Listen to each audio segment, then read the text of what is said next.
Hello, everyone, and welcome back to Grail Sciences. My name is Nathaniel Hoytmacher, and I am the host. Today, we're going to be doing something a little different. I'm just kind of giving an update on what I'm working on behind the scenes in terms of my research, just making it so that way I'm keeping you all informed. You guys have probably already seen that I'm doing things that are seemingly not to do with the Grail directly, like some stuff with the Sumerian myth. I even posted a little bit on the Egyptian, and of course, I'm going to be doing stuff with the Nordic here at some point soon for a follow-up on that video of Tacitus and Germania and the goddess of Isis and what he means by that.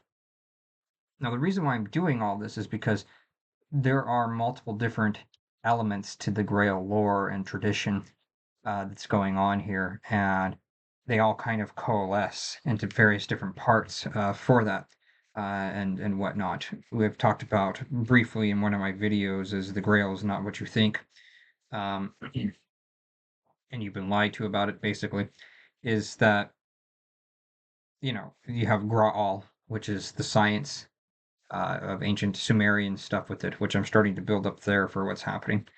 The Grail is also associated with life and death and resurrection and things of this particular nature that are going on there for it.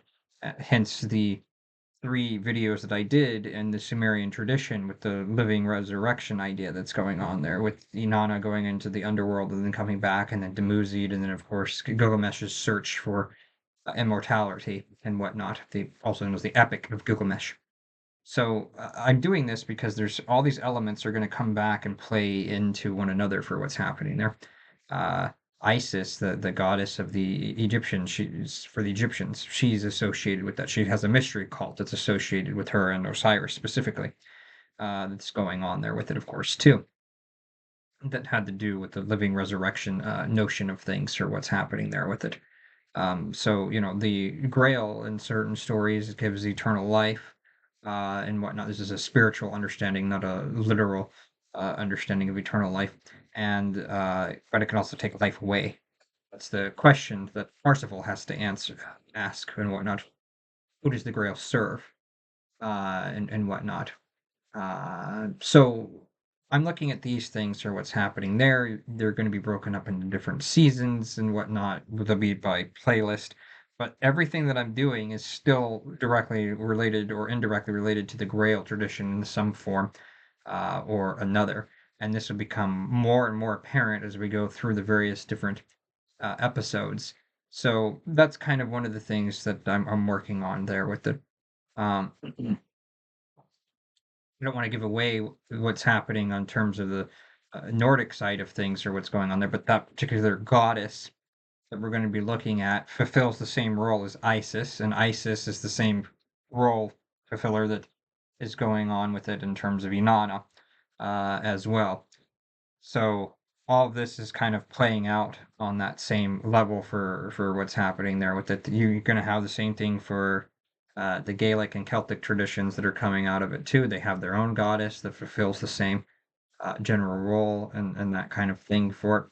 And this is intimately linked to the Grail tradition and the Grail mythology and romance and lore for what's going on there. And what happens is that there's another component that I've been researching pretty in depth here now. Uh, you could call it the Grail family, I guess you could say. The bloodline that's there with it. This potentially the hidden secret bloodline, that was popularized by the Da Vinci Code, uh, and even going back to Holy Blood, Holy Grail, and whatnot earlier with that particular book, which is where the Da Vinci Code took its ideas from, is from that particular book and whatnot, and that it traces people back from modern era all the way back to the Merovingian bloodline of the what would become the Franks or France, modern day France, um, and you know descendants of Jesus Christ and that kind of stuff is what's going on there. Which you have to know about the Despani or however you pronounce that, meaning the people who claim that they are living descendants during his era, all the way up to the Council of Nicaea, and that kind of thing with it. So I've been looking into that particular element to see how much truth there is to it, how much there isn't any truth to it, what the connections are. Can we go back before the Merovingian and their claims to it? Uh, the Priory of Sion, what's going on with that? Is there any aspect to that that has any, excuse me, truth to it that's on there with it? So this is stuff that I'm looking into. This is what I'm deep diving because this is another element of all of this, and this is kind of the general update for what's going on there with it. You have many people that have claimed other things that are going on there with it. You have like the Uvanger dynasty that they have certain claims that they're from these group of people, also known as the Wolflings, aka the Yinglings, that are there with it. These are the same people who eventually conquered England underneath um, 1066 underneath William the Conqueror. You get some of their bloodlines that are thrown in there and whatnot that they claim, direct descendancy from these other elements that are going on there with it. You can have both of the cases of it where you can trace it back to Troy, supposedly, is what they claim for it. You get the story of Brutus that's there with it. Um, you have another element of this that's Egyptian, where you have Scota and Gaethalios, where they leave Egypt and they go to Ireland and that kind of stuff with it. So that's where some of the Celtic influence that comes in with it, but there's also a connection to Egypt that's there now too. You also have the Hyksos that are there for what's going on with it, which all these elements are coming into play for as I mentioned before. And so I'm trying to really make sure that I'm not just pulling from one understanding of the Grail or one tradition of the Grail or looking at it through the lens that we've all been trained to look at it, which is just through certain connections that there are with it. I'm trying to pull from every thread that I can perceive and try to really, really deep dive all the various different angles that there are to it and come to a full understanding of what these stories are, why they're so important, why we still talk about them all this time later on and whatnot, how it impacts our world to this day, how we can still use these particular things with it for what's going on there with it. Doesn't matter which mythic storytelling that there is. The reason why these stories existed for thousands of years and we're still telling them, or some of them only hundreds of years,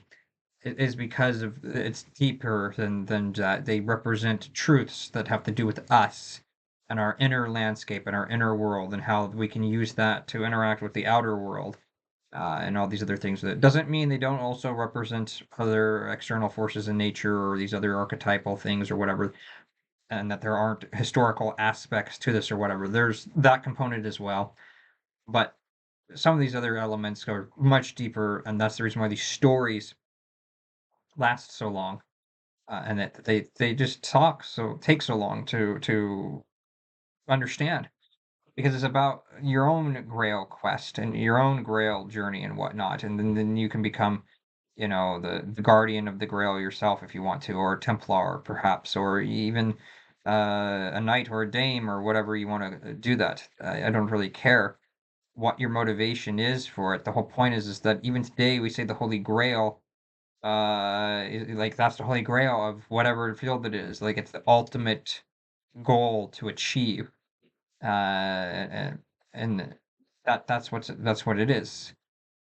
It is the ultimate goal because it's about finding out who we are, what we want out of life, how to make a world a better place, and that kind of stuff. Hence the question: who does the Grail serve?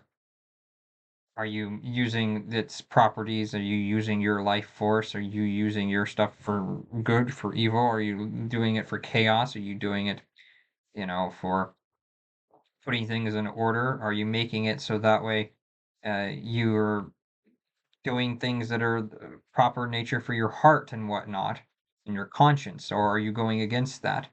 So that's how all this plays out too on another level in terms of the mythic aspects of all this.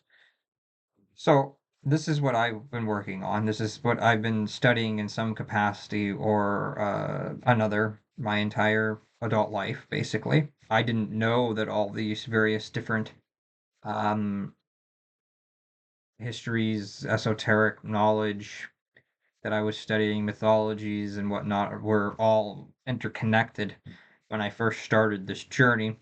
I just went where my muse took me, so to speak, what I was interested in studying, and whatnot.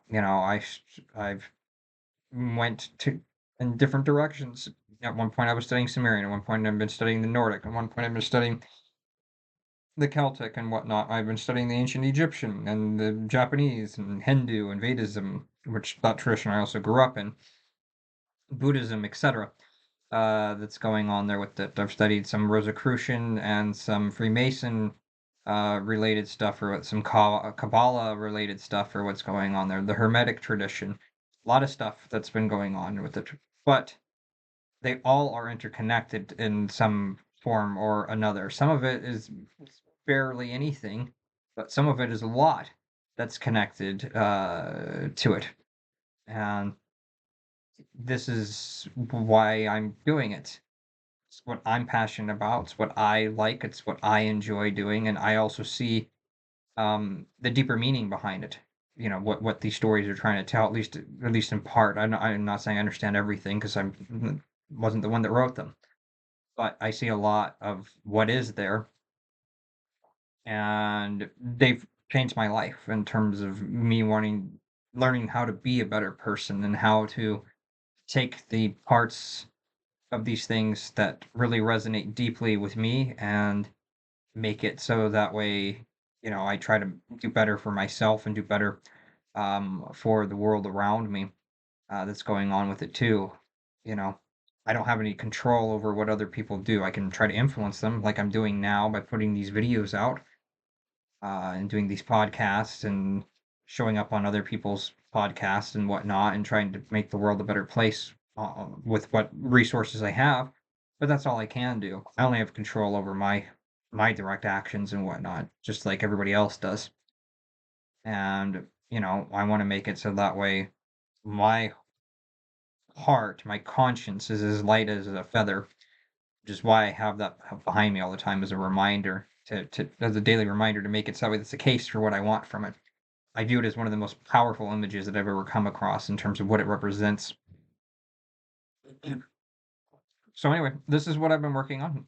I intend to make it so that way the next video that's out will be the revelation of who Isis was, and the stories that are associated with that in terms of the goddess that Tacitus was referring to, the Germanic slash Nordic goddess.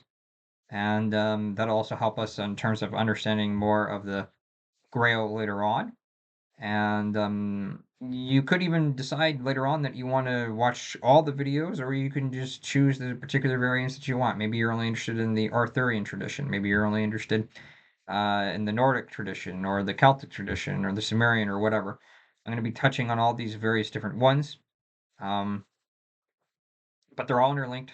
They all go together, and they all form a much more complete picture when you do all of it. And so you can choose to do what you want to do with it. Of course, that's the whole point of anything. Just free will choice that we all have to have for what's going on there. But you will be missing stuff if you don't go and do all of them. I don't expect anybody to go through everything that I put out. Uh, it's quite frankly too much for most people.